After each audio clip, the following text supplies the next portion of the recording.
Agora foi, viu? Chamei, foi direto. Então, Então, tocando nessa questão, uma mulher, alguém perguntou como fica para as mulheres a criação dos filhos em relação poligâmica, né? Tem várias questões aí interessantes.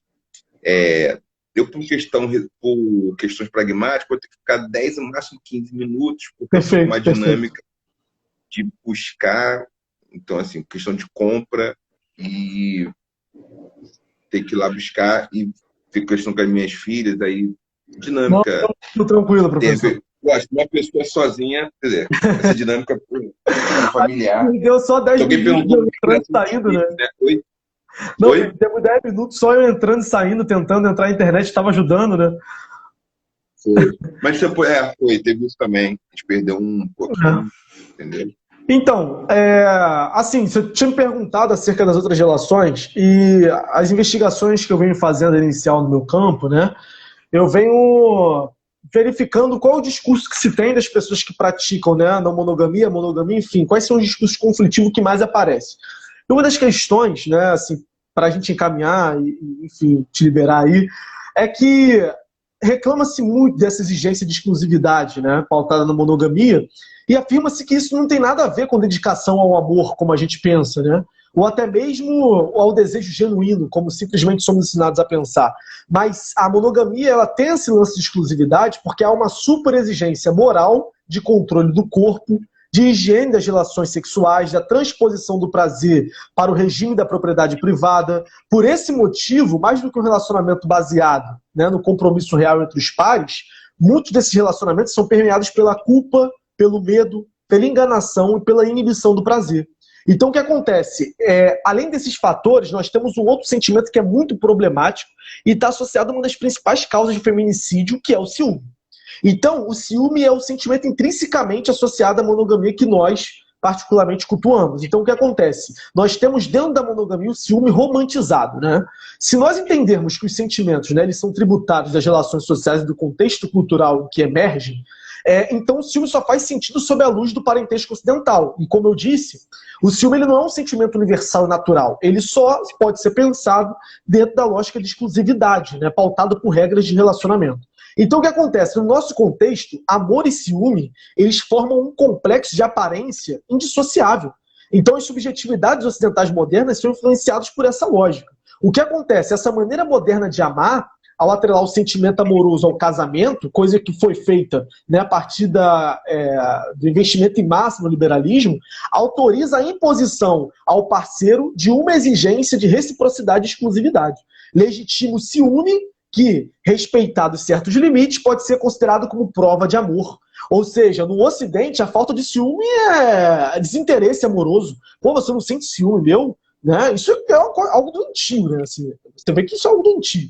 Então, o que acontece? Eu saliento recorrentemente que o ciúme ele é visto como uma emoção social complexa, né? E que, obviamente, tem alguns padrões e tem algumas diferenciações. Nós observamos, né, especificamente, duas formas de manifestação do ciúme. A primeira é a ideia, né, de envolvimento imaginário do seu parceiro com outra pessoa de fora do seu relacionamento, certo? E a segunda é que o seu relacionamento ele é o centro da sua vida. Se você perde a pessoa que você ama, meu Deus, acaba a sua vida, acaba a vida do seu parceiro, tudo acaba. As pessoas não conseguem viver sem, esse parceiro não se imagina sem. Então, a partir desses dois fatores gerais, a gente pode elencar características específicas, por exemplo, do ciúme, como parte do imaginário, né, de uma pessoa que esteja se envolvendo com seu parceiro, né, como o fato de você procurar uma reação frente à ameaça. Então você vai estar todo momento se cobrando ser melhor do que aquela pessoa que você sente ciúme, e por fim você tenta eliminar os riscos de perder o seu amor. E qual o risco que dá? Qual o risco que culmina na realidade com o ciúme? Nós verificamos que a maioria delas é a morte de várias mulheres. Então, a partir do que foi exposto, nós podemos elencar características básicas da monogamia que os outros relacionamentos que eu vou falar agora, eles tentam se distanciar. Então é preciso listar essas características. Quais são elas? Só é possível amar uma pessoa de cada vez, né, o que é um mito. Quem ama não sente tesão por mais ninguém, outro mito. O amado é a única fonte de interesse, né?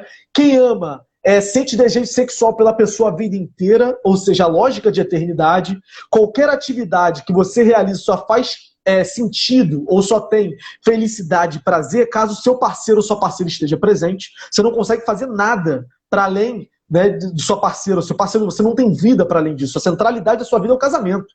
Ou seja, todos devem, em alguma medida, encontrar um dia a pessoa certa. Então a gente vive se cobrando, projetando existencialmente, esperando, né, esse príncipe ou essa princesa encantada que um dia, de fato, vai aparecer. Será que esses mitos, uma pessoa contemporânea, vamos dizer, bem informada, que gosta de ler, será que ela opera com esses mitos? Que, por exemplo, não existem pessoas interessantes fora o seu esposo, sua esposa, mas será que não tem alguma coisa para além desses mitos, um outro tipo de acordo que é político, que mantém a monogamia?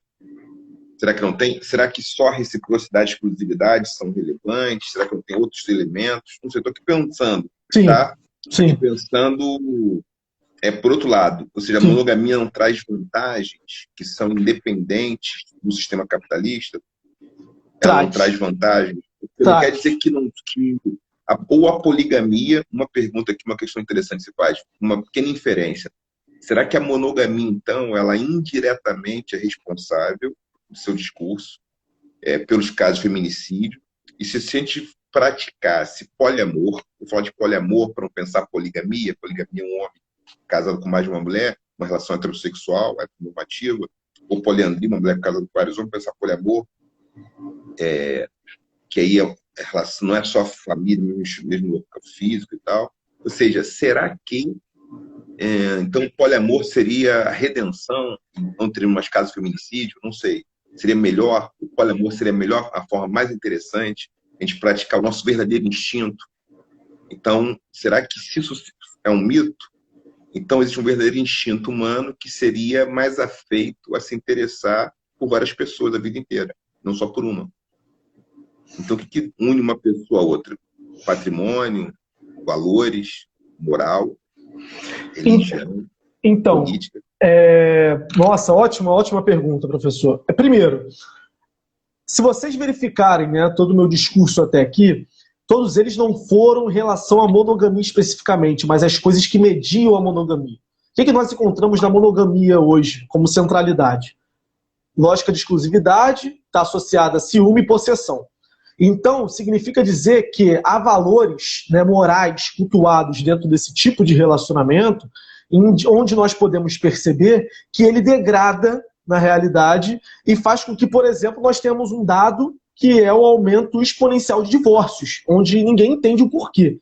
E, na realidade, se você verificar, né, alguns trabalhos recentes, né, realizados por psicólogos e antropólogos, que fazem um diálogo entre si, é interessante, por quê? Porque nós verificaremos que o problema é os valores morais cultuados no cerne da monogamia, e não a monogamia em si. Como eu falei anteriormente, a monogamia no sul de Moçambique, né, o Lobolo especificamente, é claro que eu não vou generalizar, os casos que eu verifiquei principalmente no interior, eles partem de um princípio de que a organização familiar se dá por conta dos antepassados, ou seja, há uma questão espiritual que organiza, portanto, a maneira que você verificará as relações sociais, as alianças que você realiza ao longo de sua trajetória. Então você parte de um princípio holista. Né? Agora, a monogamia judaico-cristã, o matrimônio que nós temos assentados no Brasil, as suas orientações se dá lógica e exclusivamente a partir da ideia de amor romântico do início do século XVIII, que se dá, portanto, pela consolidação do ideal burguês, sobretudo, né, no final do século XVII, quando nós temos aí surgindo um movimento que é o movimento iluminista.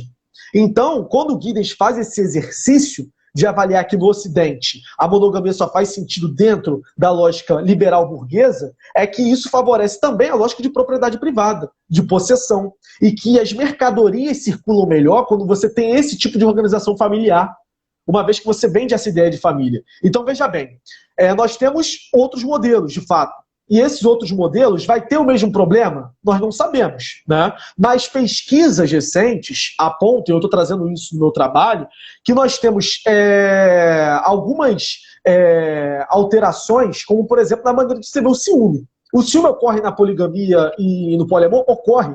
Só que eles não chamam de ciúme, eles chamam de compersão. Ou seja, eles identificam que há ciúme, eles identificam que há problemas da monogamia porque eles foram educados na monogamia.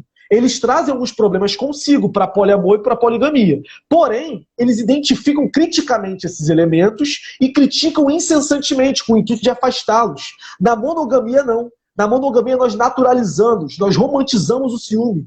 Então você verifica que nas interações sociais o ciúme ele é romântico. Assim, são coisas que você fala, gente... E lobolo? Tem ciúme no lobolo? Um casamento, a experiência do lobolar uma mulher, ele não tem ciúme, não tem uma exigência de reciprocidade também, de exclusividade? Ou não tem exigência tanto do homem para a mulher, ou da mulher para o homem? Não tem uma liberação para os homens? Como é que é isso? A tua leitura, o teu estudo. Não Então, tem. É monogamia tanto quanto, apesar da base cultural ser outra, mas também não é monogamia, também não tem uma obrigatoriedade desse casal viver até que pelo resto da vida. Então, teve uma as minhas entrevistas, né, as pesquisas que eu realizei com os interlocutores, foi muito interessante, porque teve duas pessoas mais velhas, um casal de pessoas mais velhas do interior, que quando eu perguntei sobre traição para eles, eles me responderam assim, nossa, vocês brasileiros gostam muito de traição, né? Eu falei, por quê? Ele falou, só você ver as novelas de vocês, a maneira que vocês têm um apreço pela traição. A traição tem que estar em qualquer novela. Fetiche. Então o que acontece?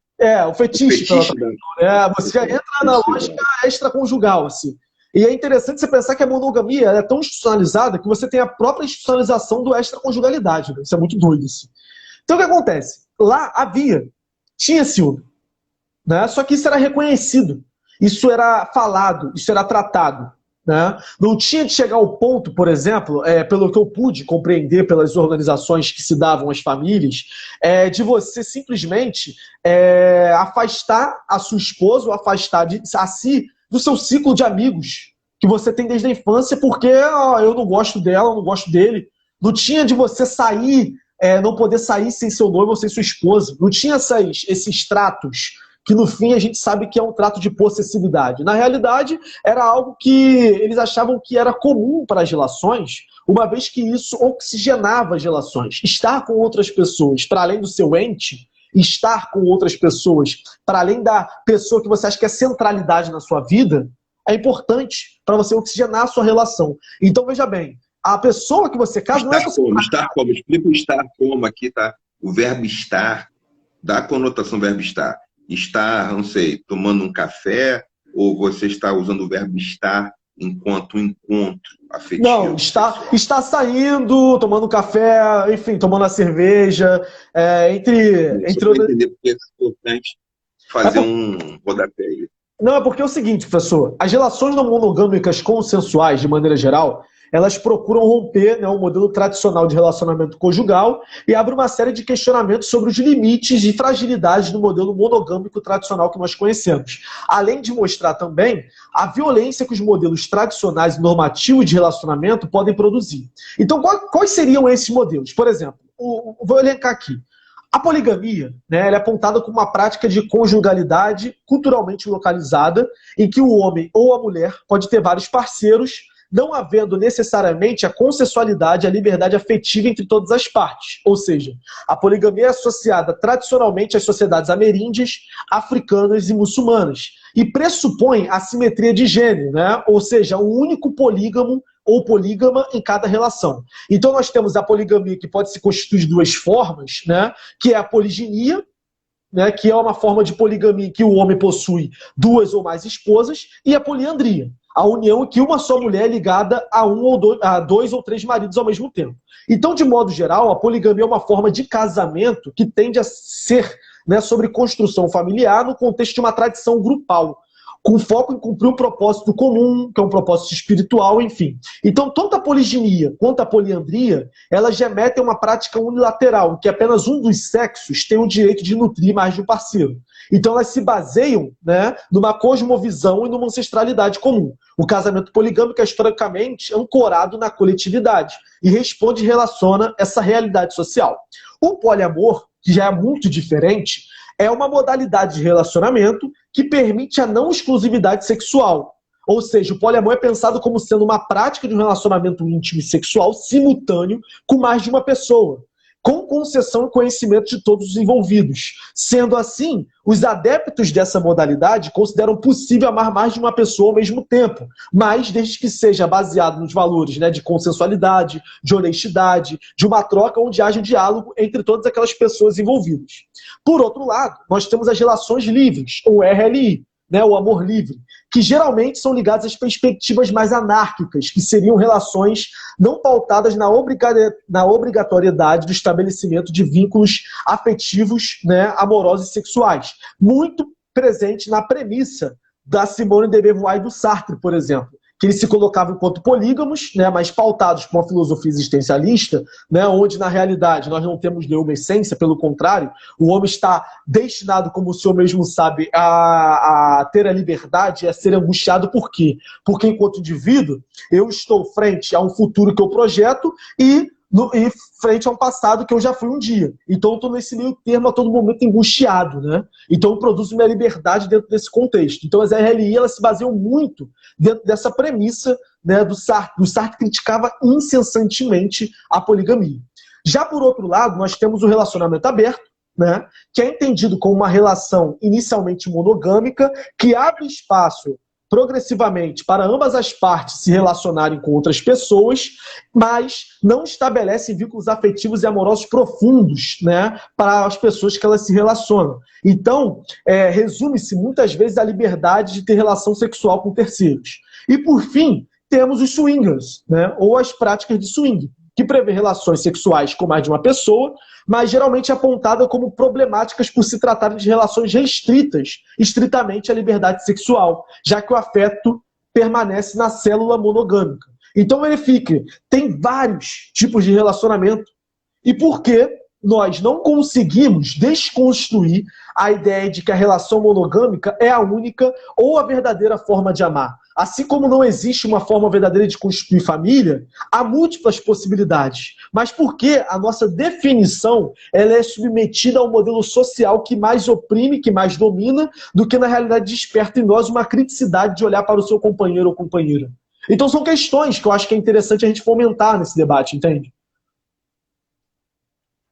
Não, perfeito. Eu acho que essa é uma questão, ou seja, você diria que... Mas não existe a sua pesquisa, obviamente, no projeto das emoções, partindo de pressupostos culturais, não existe o modo. Então, a gente pode dizer que as pessoas, por motivo de singularidade, pela sua história de vida, trajetória, vão ter preferência por algum desses modos. E hoje, devido a gente estar instituído numa sociedade, vamos dizer, ocidental, a ideologia de liberdade pequeno-burguesa, entre aspas aqui, qualquer um pode escolher o tipo melhor que melhor lhe convém. É isso? Cada um então, pode professor, o que é melhor.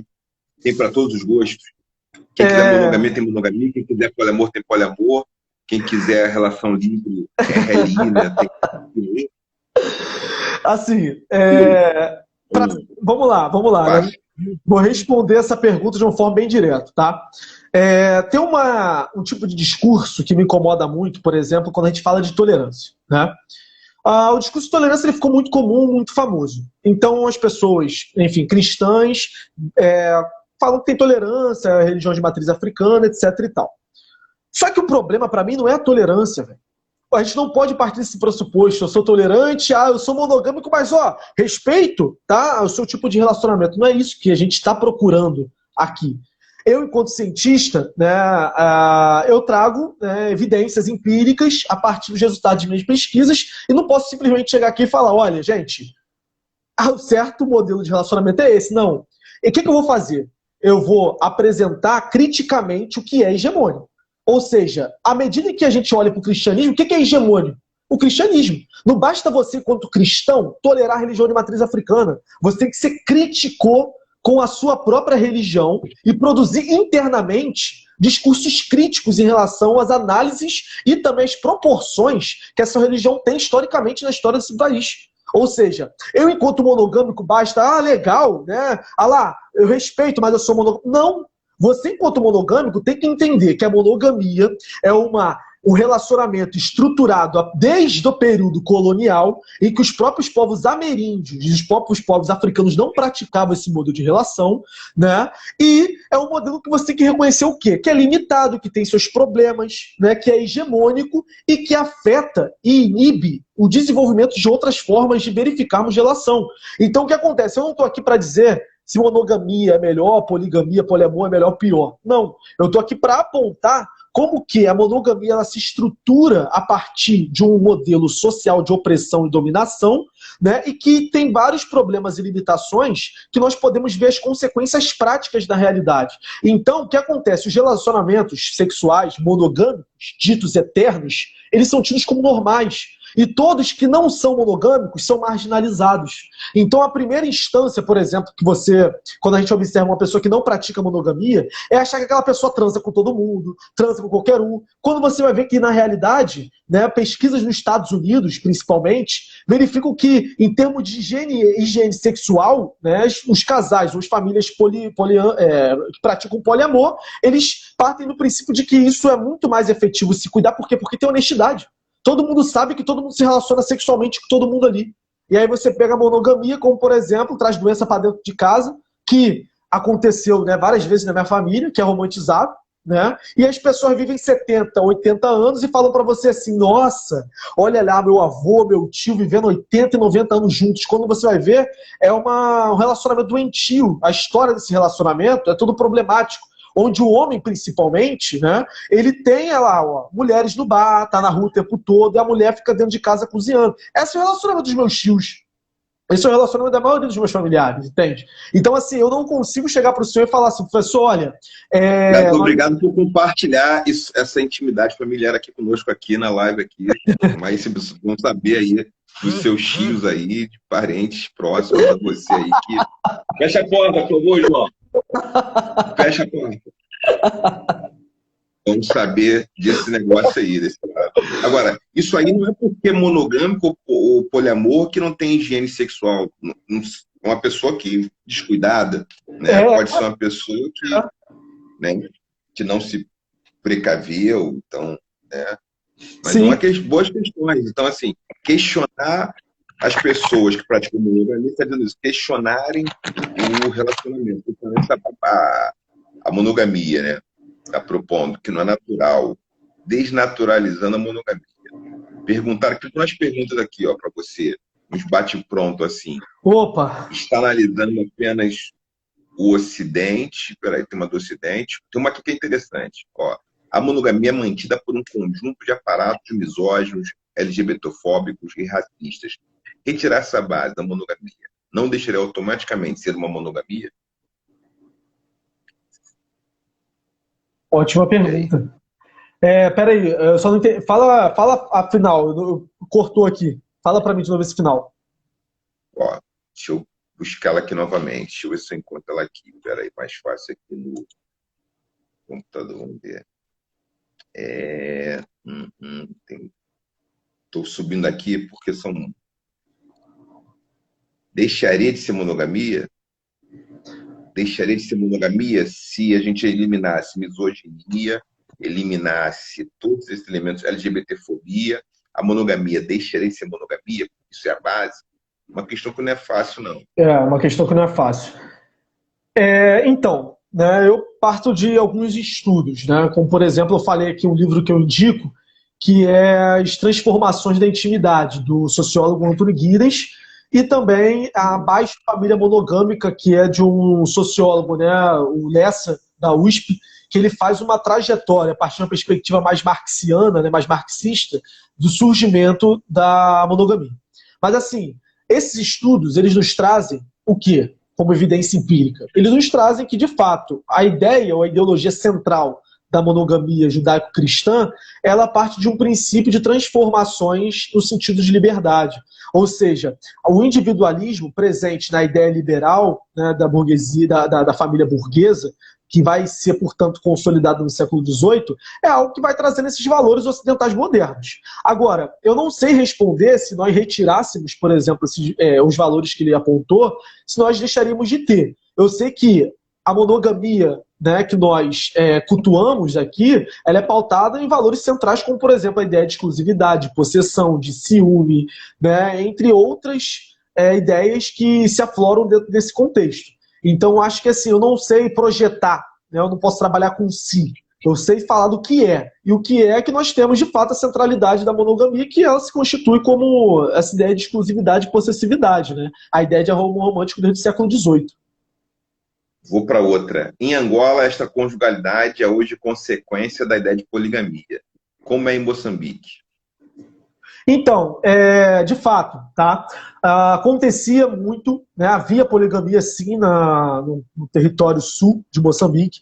Só que acontece, eu explico isso logo no primeiro capítulo do meu livro. Quando nós temos a entrada dos portugueses, né, em Moçambique, nós temos o domínio aí dos maiores impérios em Moçambique, em 1800 e alguma coisa, lembro aqui especificamente. O que nós vamos verificar? Os portugueses, nos pontos centrais da sua colonização, era o trabalho.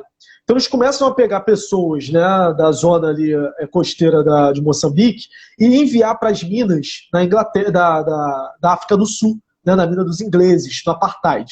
E ao enviar essas pessoas para as minas, o que os homens começaram a fazer? Os homens começaram a receber em libras esterlinas. E as libras esterlinas inglesas, elas valiam muito no território moçambicano. Então eles começaram, na realidade, a comprar o lobolo no sentido de usar o dinheiro. Começa a financiarização do lobolo, coisa que não se tinha antes. Então você inclui a moeda.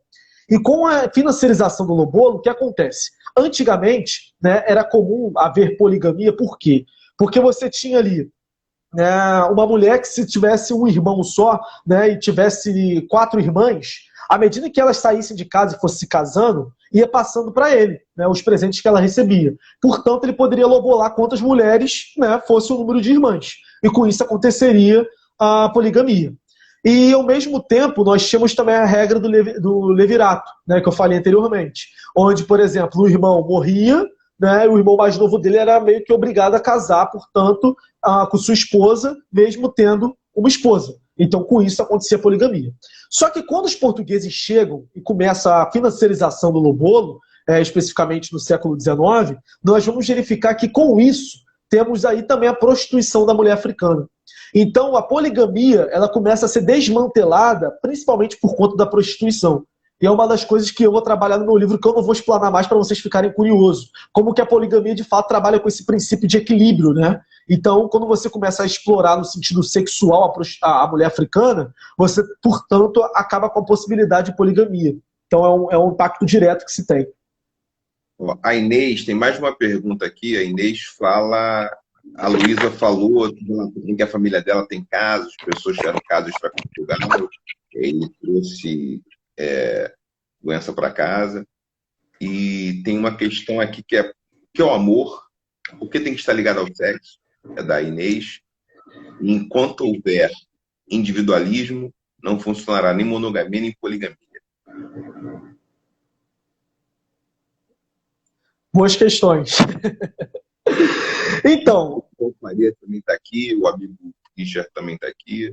Como eu falei anteriormente, né, professor, eu acho que assim, o amor, né, assim como qualquer outro sentimento, ele deve ser interpretado a partir de contextos. Tá? Ou seja, nós teremos aí contextos culturais, contextos de grupos, onde o amor ele vai estar em plena redefinição de acordo com as hierarquias, de acordo com as relações de poder, né, o poder numa dimensão muito Foucaultiana, né, onde as pessoas têm essa capacidade, enfim, de negociar o significado de amor. Mas é óbvio que nós temos que dialogar com algo que é estrutural, e é por isso que o Foucault ele vai trazer a questão de micropolítica, né, para a gente avaliar como que se dá, por exemplo, a relação, né, ali, minúsculas, digamos, em relação com o contexto em geral.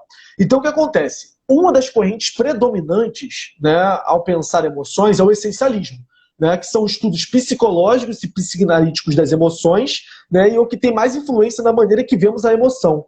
Então, por exemplo, acredita-se, né, por meio desses discursos, que a emoção teria um substrato universal e natural, sendo em seu núcleo, né, as mesmas por toda parte. Então, essas perspectivas, na verdade, em diálogo com a perspectiva também freudiana, né, que dialoga com essa psicanálise freudiana, que na concepção de energia pulsionais, como algo a ser modelado ou canalizado pelas forças civilizatórias, etc., né, é limitante. Por quê? Porque traz um problema, né, que parece que a gente tem uma reificação das emoções e como que as emoções fossem algo pré-existente. Não, as emoções são produzidas socialmente, culturalmente localizadas, né? Então está diretamente associado, em alguma medida, a relações de poder. Então nós vamos ter aí trabalhos fenomenais, como Norbert Elias, né, falando das institucionalizações das emoções por conta do processo civilizatório, o Jean Lubot falando do surgimento do medo, por exemplo, no Ocidente, enfim. Esses trabalhos, eles vão falar assim, olha, as definições de emoções se dão de acordo com os contextos culturais, o amor é um deles, e é óbvio que essas definições elas são disputadas. Então, por isso que nós verificamos aí o conflito entre monogâmicos, né, e não monogâmicos, e ao mesmo tempo verificamos que o amor não necessariamente está relacionado a sexo, tá? Pelo contrário. Pelo contrário, eu acho que assim, na monogamia qual nós cultuamos, em alguma medida sim, como eu já demonstrei anteriormente, né, mas não só. Tudo bem? Então, assim, geralmente, quando as pessoas falam assim, relação não monogâmica é sexo só, é para deslegitimar, quando na realidade não é. Né? Então a gente tem que ter um certo cuidado em relação a isso. Relação não monogâmica. Aí tem Castro de Miranda falou, no final não existe monogamia. Na real, as outras relações sempre foram ocultas ou colocadas por baixo do pano. Sheila Suzane, existe também a monogamia, mas ela não é a única possibilidade. Indústria farmacêutica, psiquiátrica adora isso. Tem várias questões aqui. A pauta do churrasco. A pauta que ninguém quer comentar, né? Também foi falado assim que, no fundo, o homem só quer alguém para servi-lo, né? Castro de Miranda. E manutenção doméstica. Aí vem o individualismo. E alguém, prof. Pablo, falou em relação a se não temos relações íntimas com outras pessoas, você, segredo, afeto, amor, amizade, né? Moçambique e Gana, o Tom comenta aqui. E aí, essa questão, eu entendi que o prof. Pablo fala, essa questão sobre a relação fechada e aberta, como isso procede? Porque ele está falando de alguma coisa. E alguém pede spoiler do livro. Tem bastante questões aqui. Ainda existe algum exemplo de poliandria atualmente? A Luísa pergunta. Tem regiões, até alguns povos nômades, né, que fazem poliandria. Porque a poliandria é menos comum, né?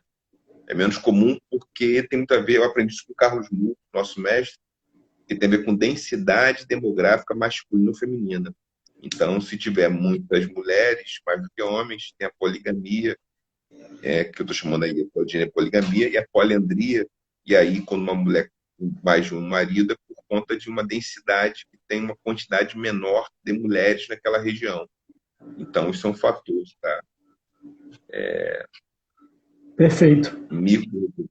E alguém perguntou aqui, a Andréa Barbosa, como é que os diversos tipos de masculinidade dialogam com esse tema. E, para você falar, Emerson Caetano pergunta, Juan, poderia falar um pouco sobre a questão sexual e de gênero em Moçambique? Mas para pegar essas duas questões aí, da masculinidade, essas que nós comentamos agora, rapidamente eu comentei, falei um pouquinho, e a questão sexual de gênero em Moçambique. Vou ter que fechar daqui a pouco, mas eu quero te ouvir, aí passamos aí dos 15 minutos. Para a gente finalizar, né? Então, a primeira questão, cara, é assim, se nós verificarmos, né, se nós investigarmos cuidadosamente o discurso, né, dos indivíduos que praticam não monogamia consensual, é muito evidente no discurso deles que eles tiveram que se reeducar enquanto homens, tá? Então nós, né, homens, nós somos educados, sobretudo homens, né, pretos, que vêm de um contexto mais violento, como é o meu caso, de fato manifestar esse ciúme, né, com uma força bruta, que de fato nós temos que ter uma posse sobre aquilo que é nosso. Então você vai verificar muitos discursos comuns, né, sobretudo a figura do homem, de que eu faço isso, minha mulher não. Eu vou domingo jogar bola, minha mulher não, minha mulher tem que ficar em casa, porque é isso. Né? Então eu vou no shopping, compro as coisas para ela. Então esses discursos são muito comuns. Né? Então nós somos socializados aprendendo de fato a valorizar essa masculinidade, que é uma masculinidade que deve ser a todo instante refutada, problematizada criticamente. E aí o que eu percebi, né, no diálogo com essas pessoas e nos estudos é que um dos princípios básicos é de fato se desfazer do ciúme. Se desfazer do ciúme é também se desfazer desses traumas que está associado à masculinidade, a essa projeção, a essa força bruta que nos colocam, né, que nos impulsiona vários comportamentos problemáticos. Então, uma das questões que eu verifico, né, é que, por exemplo, trabalhar a questão da compersão, né, o fato de você não sentir ciúme e ver a mulher que você ama ou que você diz amar se relacionar com outro cara, é também o fato de você confrontar aquilo que você foi socializado, que é a questão, né, simplesmente de você privar a todo momento, a todo instante. Não estou dizendo que as mulheres não fazem isso com os homens, tá? Mas estou dizendo que, se nós verificarmos mais uma vez, né, fizemos uma associação, que é uma associação que pode ser pobre, mas uma associação que, para mim, é muito evidente, né, com o número de feminicídio, é que o discurso dos caras é exatamente esse: não aceito porque ela separou e foi ficar com outro cara, estava com outro cara, enfim. Então está muito associado, né, a masculinidade à maneira que nós lidamos também, né, dentro dessa monogamia que se pauta pelo exclusivo. Né? Então os problemas, né, da masculinidade, tem muitos desses problemas que estão associados à maneira que nós nos relacionamos afetivamente. E é uma das coisas que eu venho problematizando, que eu venho pontuando, né? Agora, respondendo o Caetano, que foi uma pergunta que já me fizeram lá no início da live, né? Então, infelizmente, né, eu tive contato com pouquíssimas pessoas, né, LGBTQ, e o que acontece? O diálogo com elas, especificamente uma, que foi uma colega que, enfim, estudou comigo na instituição, foi muito propositivo, né? Porque ele evidenciava, né, os traumas, o que acontecia com ele em Moçambique, e é claro que eu não acabei por não escutar outras pessoas, mas ele falava que assim, não tinha visto, né, o Lobolo, né, assim, por exemplo, para além da heteronormatividade, não tinha visto essa possibilidade, mas ao mesmo tempo que eu fui confrontá-lo assim, no sentido de diálogo e falar que sentia muito, ele falou assim: olha, cara, você não tem que sentir por mim, eu tem que sentir por você, da maneira que vocês são sociabilizados lá. Então, apesar de Moçambique ter descriminalizado recentemente, né, digamos assim, porque ainda é uma realidade de muitos países africanos que criminalizam, né, e aí ele falava assim, então, eu sinto por você, porque, né, aqui há muito preconceito, há muita dificuldade para mim, mas assim, as pessoas não me matam. Então, assim, é sempre um paralelo que eu busco trazer, que é um diálogo que eu tenho muito com o Rodrigo Natal, foi um brasileiro que esteve comigo lá, que a gente ouviu os relatos muito parecidos nesse sentido, sabe? Mas, assim, em relação ao meu tema, eu de fato não tive, né, o retorno. Alguém falou aqui que, por exemplo, lá é assim porque lá o armário é uma regra. Não pode sair do armário, você não pode se assumir publicamente, por isso que não morre. Porque se assumisse, morreria. Alguém comentou, falou aí, ou seja, o armário é uma regra. Como tem armário, então só preconceito, mas não morre só por essa razão. Então, concordo. Não, ele falou como uma pessoa que, assim, ele, enfim, tem um trabalho muito interessante do Nelson, né, Mugabe da UERJ, que ele faz sobre a população, né, sobre os gays em Moçambique e como que ele trabalha a comédia, né? É muito interessante o trabalho dele, né? E assim, dentro do trabalho dele a gente pode ver isso com mais intensidade. Mas esse menino que trouxe para mim esse diálogo, ele manifestou o seguinte: olha, cara, ele se colocava publicamente contra o gay. Então, assim, não é também esse lance do armário, não posso generalizar. Não é uma pesquisa que eu tenho propriedade para falar, sabe? Do sair ou não do armário, não sei. Então, acho que a gente tem que consultar dados, consultar etnografias, né? Pesquisas que tratam, né, dessa situação dessa população em Moçambique, entendeu? Agora, então, você está falando que o ciúme é um problema, né? Para a gente fechar, caminhar para o final, gente, vou fechar. A gente está com 40 minutos, chegando a 40 minutos, muito bom. Como tem outro compromisso agora doméstico, familiar, e por essa razão a gente vai fechar agora. Mas, então, o ciúme seria um entrave para o relacionamento? O ciúme é ruim? Sim. O ciúme não é interessante? O ciúme não pode ser controlado? Tudo bem, tem um ciúme que é projetivo, tem um ciúme que é delirante. Mas tem um ciúme que não é projetivo nem delirante. Um ciúme que é fácil de manuseio. Tem um grau de ciúme que pode ser manuseado e que não impede. Será, então, ser libertário? Então, você querer que o seu parceiro tenha relação com outra pessoa? Isso seria mais libertário? Você está falando isso um pouco? Sua fala? Seria positivo? A sua proposição então, homens, mulheres, é bom ver seu parceiro, sua parceira tendo outros relacionamentos. É isso?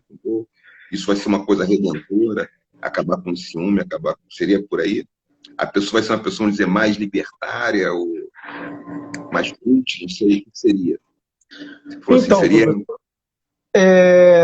ótima pergunta, né? É Uma interessante. excelente questão, né? É interessante, isso é interessante. Isso é uma meta, então, seria uma meta a pessoa querer ver seu parceiro ou sua parceira tranquilamente se relacionando com outras pessoas.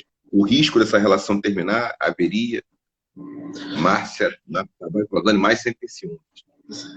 Então, na realidade, uma das coisas que eu destaquei, né, dessas características desses relacionamentos monogâmicos, eles são permeados por culpa, medo, enganação, enfim, entre outras características.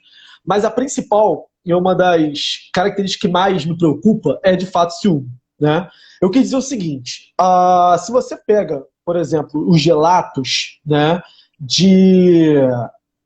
as etnografias que foram feitas, né, com pessoas que praticavam monogamia não consensual, uma das questões que eles procuram trabalhar é a compersão, que vem do inglês compersion, né? O que é compersão? É você, em alguma medida, não necessariamente imaginar seu parceiro com outro, né, transando com outro, né? Mas, na realidade, entender que a oxigenação da relação, ou seja, a centralidade da sua vida, né, a centralidade do seu ser, não é um outro. Ou seja, a gente acaba, por vezes, eu gosto muito, né, desse diálogo que eu venho fazendo com essas etnografias, é que as pessoas, a gente trabalha num individualismo tão grande que o casamento ou o relacionamento, ele acaba, na realidade, sendo uma projeção que eu tenho em relação ao outro e que eu trago vários pesos, né, para essa pessoa, porque eu tenho uma tendência à nuclearização desse relacionamento. Então, meu parceiro, ele, na verdade, é a pessoa que vai carregar todos os meus traumas, todos os meus pesos. Por quê? Porque se eu tenho, né, uma tendência a nuclearizar, individualizar cada vez mais o meu convívio e me isolar, portanto, das minhas amizades e da minha família, eu não tenho a possibilidade de levar os problemas dessa relação para os demais. Então, essa centralização, essa individualização do relacionamento faz com que nós tenhamos, né, esse ciúme exacerbado, uma vez que isso provoca, né, uma sensação de que, porra, ela não está me contando mais nada, ela conta para tal. Né? Ele não está me contando mais nada, ele fica muito com tal, fica muito no telefone, fica... Então, assim, essas situações, em alguma medida, faz com que a gente, mais uma vez, tenha culpa, né, tenha medo, porque a gente coloca a pessoa como a central da nossa vida. Se a gente faz o exercício de tirar essa centralidade e entende que isso limita, inclusive, o nosso desenvolvimento, a nossa potencialidade enquanto ser, né, a gente faz um movimento muito interessante, que é repensar o nosso lugar no mundo, mas não a partir do outro, não das minhas projeções que eu faço no outro. Né? Então as pessoas têm muito costume de dizer o seguinte, professor, olha, eu não me apaixonei por aquela pessoa. Né? Eu conheci ela agora, na verdade. Ela não era aquela pessoa, de fato. Pelo contrário, na verdade, você não se apaixonou de fato pela pessoa, você se apaixonou pelo aquilo que você criou daquela pessoa. Você faz tantas projeções, tantos fardos para aquela pessoa carregar, que seu parceiro ele não é mais seu parceiro. Ele acaba sendo, na realidade, isso é injusto, entende? Acontece, de fato, uma injustiça que faz com que essa parceria, que deveria ser leve, torne uma relação muito pesada. E isso acaba, portanto, se manifestando em várias dimensões. Né? E uma das dimensões, como eu falei anteriormente, é o ciúme. Então, assim, o ciúme, o que é o ciúme? É essa perda do controle. Ela não está contando mais nada para mim, ela não está só comigo, ela não está na minha centralidade sobre os meus, enfim, os meus contornos, sobre os meus controles. E quando você perde esse controle, você começa a ficar o quê? Delirante, como você mesmo comentou. Então, acho que, assim, não é que as relações monogâmicas não consensuais vão banir o ciúme, pelo contrário. Os relatos etnográficos nos dizem o seguinte, olha, e também os relatos psicólogos, né, que há uma saúde mental, né, que essas pessoas procuram. Por quê? Porque elas começam a identificar os problemas que atormentaram elas na monogamia, e quando elas identificam um problema, elas começam a problematizar o problema. O problema, professor, é que quando a gente está na monogamia, a gente não problematiza, né? A gente romantiza o ciúme, a gente romantiza a possessividade, a gente romantiza o que se tem na monogamia como se fosse a única possibilidade, entende? Então, outros tipos de... Padrão mesmo? Será que é um padrão universal mesmo, romantizar o ciúme, romantizar isso? Mas será que isso tem? Será que as pessoas, não sei, Aí caberia fazer uma etnografia com casais, né? Eu até falei com os casais do livro. Será que os casais realmente romantizam isso? Ou não tem muito um contrato também político? Será que uma pessoa também pode se apaixonar por alguma coisa que não seja fantasia do outro? Uma questão até um tanto psicanalítica. A gente sempre tem uma projeção que faz parte da fantasia. Será que a gente vai ficar... Será que é possível não fantasiar qualquer relacionamento? E essa fantasia, ela retroalimenta, inclusive, sonhos, imaginação. E, obviamente, a gente pode, a partir daí, fazer um outro contrato. Não sei, não estou fazendo aqui... Tem que pensar junto, né? Então, estou falando aqui uma defesa ou atacando a não monogamia. Acho que a não monogamia é alguma coisa que existe em várias sociedades, inclusive a nossa. Eu acho que as pessoas têm relações não monogâmicas. Até diria, talvez, não tenha esse número, mas a maior parte das pessoas tem relações o quê? Monogâmicas? Não sei. Não tem idade, não tem esses dados. Mas pessoas que não são casadas. Pessoas que não são casadas, geralmente, não sei. Não sei se elas têm contratos monogâmicos, né? Mesmo pessoas casadas, algumas, né? Acho que tem pesquisas que mostram isso, né? Tem uma faixa aí, como você falou, algumas falando de suas famílias aqui, tinham relações não monogâmicas, tinham relações furtivas extraconjugais. Uhum. Mas eu tô pensando, é possível a gente não fazer, não fantasiar na paixão, e depois da fantasia reconhecer o real? Agora, essa romantização do ciúme que eu fiquei pensando, a gente romantiza o ciúme, será? Que essa romantização... As etnografias, né, que nós temos, que não são recentes, né, nós temos um trabalho muito oportuno do Viveiros de Castro com o Bezequem, em que eles vão falar da origem do amor moderno, né? E aí, dentro desse trabalho, eles começam a explorar o mito de Romeu e Julieta. Se nós pegarmos um antropólogo clássico, que é o Lévi-Strauss, ele vai entender o mito como uma projeção de uma realidade socialmente compartilhada entre os indivíduos. O mito não veio do nada. E aí ele vai dizer, portanto, que nós temos, né, vários mitos em várias sociedades, porque é uma projeção do que se tem, né, socialmente compartilhado. E o que acontece? Se nós observarmos essa perspectiva, né, crítica do mito para Lévi-Strauss, que é o consensualmente, enfim, compreendido, e ele vai discordar em muito da psicanálise, o que nós vamos observar? Nós vamos observar que a projeção que se tem nos filmes românticos, né, de final feliz, e as projeções que se tem também, né, em desenhos da Disney, por exemplo, por mais que o casal não termine juntos no final, como final feliz, a maneira que se articula o final infeliz desse casal pressupõe, né, para as pessoas que estão assistindo, uma projeção de que elas sejam capazes de pensar o que, poxa, eles deveriam estar juntos. Poxa, né, ou seja, mesmo não tendo final feliz, a ideia é exatamente trazer mais uma vez essa questão do mito, né, do amor como algo espontâneo, do amor como algo que brota, né, de um sentimento que você não consegue controlar, né, algo que vem, né, do universo mítico, e que na realidade não, pelo contrário, são coisas que são projetadas, são coisas que são produzidas culturalmente. Então, por exemplo, a minha orientadora, a Cláudia, quando escreve esse livro Antropologia das Emoções, uma das críticas que ela traz na conclusão dela é o estudo que foi realizado pela Catherine Lutz, né, com os povos beduínos, que são povos do norte da África, né, no Egito, onde eles são monogâmicos, aliás, eles são poligâmicos, né, e eles entendem e compreendem o amor e o ciúme de forma diferente da maneira que a gente compreende no Ocidente. Ela faz uma comparação muito interessante, né? E aí essa comparação nos traz o quê? Eles compreendem, por exemplo, o amor e a expressão do amor como algo que vai contra a ordem social, uma vez que o que é valorizado é a modéstia e a vergonha. Ou seja, o amor não é algo que tem que ser expressado e tal. O que eu estou querendo trazer? São gramáticas, professor, são gramáticas culturais. E a gente tem que pensar assim, são várias contribuições, são várias gramáticas. E por que apenas nós temos aí projeções baseadas nos moldes, né, ocidental, baseado nesses moldes que temos aí de amor romântico, entende? Gente, eu vou ter que fechar. De uma hora, a gente consegue fazer quase uma outra uma hora. Temos 50 minutos, agradeço. Vamos comprar, vamos conhecer o livro do Juan. Muito feliz, passou mais de 300 pessoas pela live aqui. Foi passou ótimo, gente às pampas, muito bom. E conheçam o trabalho dele, tá? Eu vou estar lançando um livro falando de amor também, mitos e filosofia, falando de amor. Uso um pouco de psicanálise, um pouco de psicologia, leis pretas africanas, uso várias teorias para poder dialogar, mais teoria, alguns estudos, mas boa provocação, tá? Então, o negócio é romper o ciúme e, como você falou, né, e a pessoa desejar ver o seu amado, sua amada com outro. Seria por aí ou não? Não seria isso. Não seria isso. Não seria isso. Não me coloque em Isso rascada, pode ficar subentendido na sua fala. Então, o seu ideal seria estar com uma companheira e ficar tranquilo quando ela tiver outro parceiro. Não, na verdade, não é o meu ideal. Não se preocupar com isso. Não se preocupar com isso. A minha ideia é não pensar... se preocupar que ela tenha... É desenvolver um senso de criticidade, né? E aí eu sou muito weberiano nesse sentido, né? Pensar um senso de criticidade em relação às ideias, né? Que simplesmente nós levamos como naturais.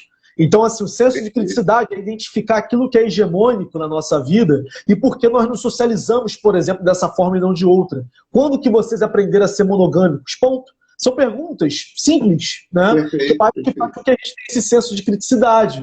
Eu acho que o ideal é esse, assim. Né, pensar nesse sentido, criticidade em relação que é hegemônico. Então, acho que essa é a minha contribuição. E, gente, me sigam nas redes, né, @Juan Fernandes, acompanhe meus trabalhos. Vou convidar... RHUANN, né? Vou convidar o professor Renato Nogueira para a gente escrever junto sobre isso. Hoje foi muito bacana, né? Foi muito maneiro. Vamos discutir que eu tenho uma leitura aí da psicologia, né? Eu acabei meu mestrado de psicanálise. Eu tô batendo de frente. Não, assim, eu acho que tem coisa pra gente pensar ali, né? Pra gente pensar ali em relação à emoção, em relação a que a gente consegue não ter isso. Eu gosto muito de etologia, estudos animais. Eu gosto muito de etologia. Então, eu fiz um estudo há uns 15 anos atrás, comecei, depois não parei, fui e voltei, sobre psicologia animal, psicologia evolutiva. Eu falo sobre isso no meu livro, né? Etologia. Eu acho que nós somos bichos também, somos animais. Então, não tem tanta convicção que a gente consiga superar certas coisas, não. Né? Então, pensar...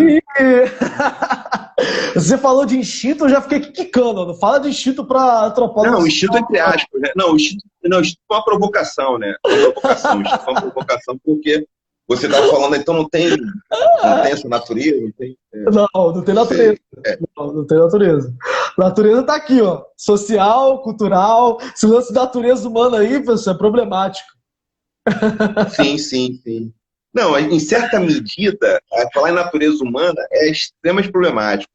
Porém, tem alguns elementos que a gente percebe no mundo que eles parecem... a gente tem muito receio ao abandono. Todas as culturas mostram isso. Né? Tem uma pesquisa do cara, do Buzz, que ele faz... Eu uso essa pesquisa desse cara, antropólogo, sociólogo também, meu colega. E ele fez uma pesquisa em 37 culturas diferentes. E ele percebeu que nessas 37 culturas diferentes, os critérios de escolha nas relações heterossexuais era muito parecido. O que as mulheres buscavam de um homem e o que o homem buscava numa mulher. Muito controverso para alguns, porém ele fez uma pesquisa durante algum tempo, durante anos, e percebeu que New England foi parecida com o pessoal polinésia, né? Com caçadores-coletores polinésios tinham coisas em comum com gente de Tóquio. Como é que pode isso? Então, isso é coisa que a gente pensar depois, essa provocação. Tinham coisas incomuns. Eu começo. E aí, por quê? Tem coisa em comum ali em relação ao que a gente busca no outro também. Então, para a gente pensar um pouquinho. Ótimo, ótimas questões. Agora, eu fiquei pensando no que você falou, né? Quebrar o ciúme é isso, é ver a pessoa amada com outra e ficar numa boa. Não estou sem ironia nenhuma. Eu acho que isso é muito difícil para muita gente. Sim. Né? Então, olha... E alguém perguntou como se criam filhos. Eu vou fazer um movimento aqui, gente, desculpa. Só enquanto pode ir terminando, para eu fazer uma... Tem que fazer um negócio com as crianças aqui. Então, aqui fora. Aí, eu tô aqui arrumando os livros aqui em casa. A gente tem que marcar de trocar uma ideia pessoalmente. Eu acho que ele caiu, né? Você ouviu o que eu falei? Desce! Perdi, pode falar de novo. Então, eu falei que a gente tem muito a trocar pessoalmente, né? Porque, enfim, nós trabalhos são muito parecidos, muito próximos, e é importante pensar criticamente sobre essas coisas, né? Mas veja bem. Vamos trocar ideia. Vamos. O que eu falei sobre o ciúme foi, na Cizinho verdade... África, Cizinho falou aqui interessante, Cizinho que provocou bem, né? Idealização, mesmo relação homoafetiva, mesmo modelo, amor único e romântico, como a religião e a língua, perfeito. Então, assim, o Cizinho colocou aqui, o Cizinho colocou aqui, a gente, como que tem uma imposição, amor eurocêntrico, duas questões aqui. Exato, coisas que trabalhamos, né? Inclusive com muitas evidências, assim, com muitas empirias, que eu acho que é importante, né? A gente sair desse plano um pouco abstrato e trazer dados. Jantar, né? jantar. Peraí, vou botar comida. Larga, vou botar comida. Vamos comer, jantar. Pode deixar, Sheila. Vamos chamar. Aqui, querido. Gente, um abraço. Até mais, gente. Filho aqui. E vou arrumar a bagunça que eu tô arrumando aqui o escritório. Coisa linda. Eu tô arrumando o escritório porque arrumando porque os livros como estão os livros. Olha os livros como estão, né? Tirando, olha os livros como estão. Olha como estão. Eita, velho. E aí eu tô botando no escritório agora os livros também. Tinha essa missão para fazer e botar a janta para a criançada aqui. E depois, se eu arrumo até quinta ou sexta-feira, consigo arrumar o escritório aqui, encaixar os livros aqui na estante, que tá ali, estão espalhados. Juan, um abraço grande. Vamos trocar ideia. Com certeza. Trocar ideia. O pessoal tá pedindo mais live nossa, hein? Tem que vir mais. Não, esse tema do amor é o tema que eu tô aí interessadíssimo. Eu botei pouquinho antropologia no texto, então, provocando antropologia. Botei um pouquinho de antropologia no meu livro, mas, gente, sigam o Juan Fernandes aí, hein? Um abraço grande, tô aqui, Nogueira Oficial. Um abraço, gente. Tchau. Tchau. Foi boa a live aí, pô.